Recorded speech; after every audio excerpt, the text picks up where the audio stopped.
प्यारे विद्यार्थियों, कैसे हो आप? आशा करता हूँ आप बहुत अच्छे होंगे। आइए हम आज का अपना अध्याय प्रारंभ करते हैं। हमारे अध्याय का नाम है करण कारकम। करण कारक जिस साधन की सहायता से कार्य किया जाता है उसे करण कारक कहते हैं। जैसे छात्रः कलमेन लिखति, अर्थात छात्र कलम से लिखता है।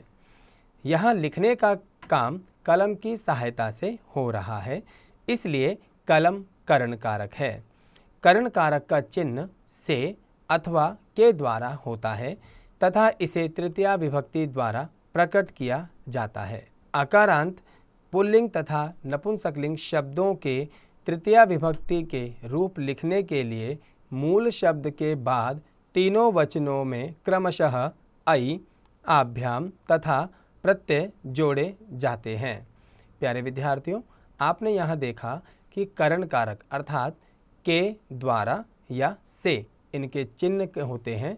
इनमें जो करण कारक है उसमें तृतीया विभक्ति का प्रयोग होता है। तो हमें विशेष रूप से याद रखना है कि करण कारक में तृतीया विभक्ति होती है और इसका चिन्ह होता है से या के द्वारा, और क्रमशः मूल शब्द में पुल्लिंग और नपुंसकलिंग में हम ऐ और आभ्याम जोड़ते हैं।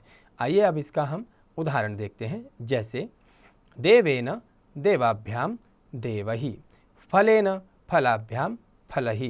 तो यहाँ पर क्रमशः पुल्लिंग शब्दों में एन, आभ्याम और अहि इन तीनों को जोड़ा गया है। अकारांत स्त्रीलिंग शब्दों के तृतीया विभक्ति के रूप लिखने के लिए मूल शब्द के बाद तीनों वचनों में क्रमशः अया, आभ्याम, आभि जोड़ा जाता है। जैसे लतया लताभ्याम लताभि, रमया रमाभ्याम रमाभि। प्यारे विद्यार्थियों, तो आपने देखा यहाँ पर स्त्रीलिंग में क्रमशः शब्दों के पीछे आया, आभ्याम और आभि ये तीनों को जोड़ा जाता है, जिसके बाद उदाहरण बनता है रमया रमाभ्याम रमाभि। अब हम इनका वाक्यों में प्रयोग देखते हैं। बालकः क्रीडकेन क्रीडति, बालक खिलौने से खेलता है। बालकः क्रीडनकाभ्याम क्रीडति, बालक दो खिलौनों से खेलता है। बालकः क्रीडनकहि क्रीडति, अर्थात बालक बहुत सारे खिलौनों से खेलता है। महिला महिलाया सह भ्रमन्ति, महिला महिला के साथ घूमती है। महिलाः महिलया सह भ्रमन्ति, महिलाएं महिलाओं के साथ घूमती है। महिलाः महिलाभ्याम सह भ्रमन्ति, बहुत सारी महिलाएं महिलाओं के साथ घूमती है। महिलाः महिलाभि सह भ्रमन्ति, बहुत सारी महिलाएं महिलाओं के साथ घूमती है। वयम नेत्राभ्याम पश्यामः, हम सभी आँखों से देखते हैं। वयम कर्णाभ्याम शृणुमः, हम सभी दो कानों से सुनते हैं। वयम चरणाभ्याम चलामः, हम सभी दो चरणों से अर्थात दोनों पैरों से चलते हैं।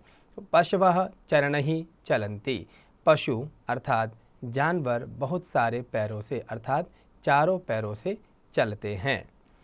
छात्राः बसयानेन विद्यालयं गच्छन्ति, बहुत सारे छात्र बसयान अर्थात बस से विद्यालय जाते हैं। जनाः विमानेन विदेशं गच्छन्ति, लोग विमानेन अर्थात हवाई जहाज से विदेश जाते हैं। जनकः कारयानेन कार्यालयं गच्छति, जनकः अर्थात पिता, कारयानेन अर्थात अपनी खुद की गाड़ी से कार्यालयं गच्छति, कार्यालय अर्थात ऑफिस जाते हैं।